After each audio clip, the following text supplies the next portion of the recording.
ડભોઈ તાલુકાના સિદ્ધપુર ગામના રહેવાસીઓ વારંવારની વીજ ટ્રિપિંગથી પરેશાન.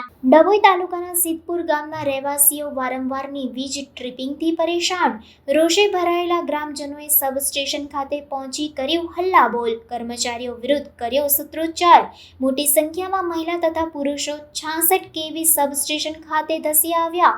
લાંબા સમયથી વીજ કંપનીના અનગઢ વહીવટના પરિણામે દિવસમાં 15 થી વધુ વખત ગમે તે સમયે લાઇન ટ્રિપિંગની સમસ્યા. દિવસમાં અનેક વાર વીજ ટ્રિપિંગ થતું હોય. વીજ ઉપકરણોને પહોંચી રહ્યું છે નુકસાન. સિદ્ધપુર ગામે અલગ ફીડર આપવામાં આવે તેવી ગ્રામજનોની માંગ. સમસ્યાના નિરાકરણની ખાતરી આપ્યા બાદ પણ તંત્રએ કોઈ પગલાં નહીં લેતા રોષે ભરાયેલા નગરજનોએ કર્યો હલ્લાબોલ.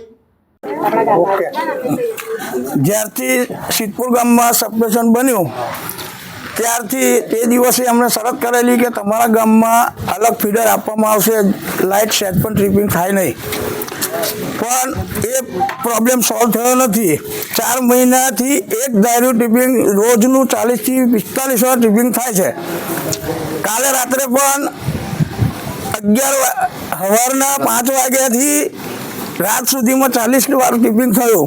રાતે 11 વાગે લાઇટો ગઈ, ફોન કર્યા, કોઈએ ફોન રિસીવ કર્યો નથી.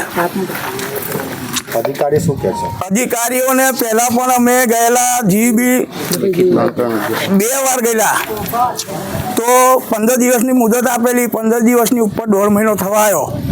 હજુ કોઈ અધિકારી ભારવા નથી આવ્યો અને કોઈ ફોને રિસીવ કરતા નથી. અને કાયમની તકલીફ છે. જ્યાં સુધી અમારું આ નિરાકરણ નહીં થાય ત્યાં સુધી અહીંયા ધરણા ધરવામાં આવશે. તમારી માંગો શું છે? અમારી માંગો એ જ છે કે અમારું સિદ્ધપુરનું ફીડર આખું અલગ સેપરેટ જોઈએ. તમારા ગામમાં ફીડર છે સબસ્ટેશન? હા. તો બી તમારે લાઈટો કેમ જાય છે? આ લોકોની નિષ્કાળજી. અમને ફીડર અલગ આપવામાં આવશે એમ કહેલું, તેમ છતાં ફીડર અલગ નથી આપ્યું.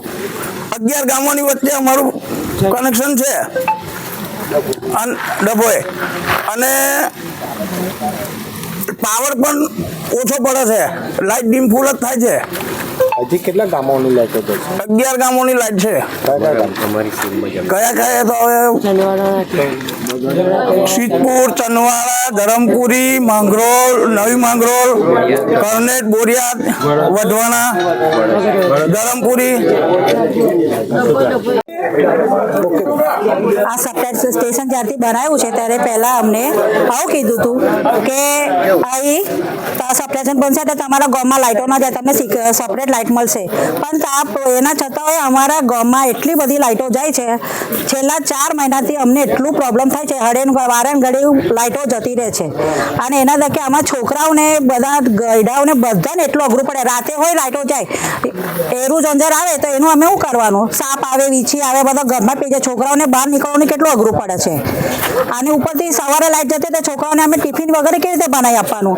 અમારે પહેલાં ઉઠે તો અમારે પહેલાં લાઇટ જ જતી રહે તો છોકરા શું લઈ જાય ખાવા? તો અધિકારી શું કહે છે? અધિકારીને અમે લોકો ગયા હતા, આ લોકો બધા, તો અધિકારીએ શું કીધું હતું કે અમે અઠવાડિયામાં તમારું બધું કરી આવીશું, અમે આવીને બધું. પણ અઠવાડિયું થઈ ગયું, 15 દાડે થઈ ગયું, મહિનો થઈ ગયો, પણ હજી એ લોકો કશું કાર્યવાહી કરી નહીં.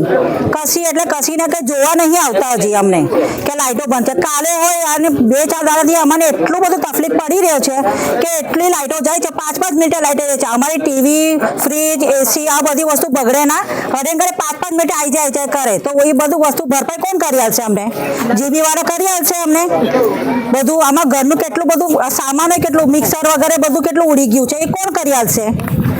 એનું અમારે ભરપાઈ હોય જોઈએ છે ને, એ કોણ આલે અમારે?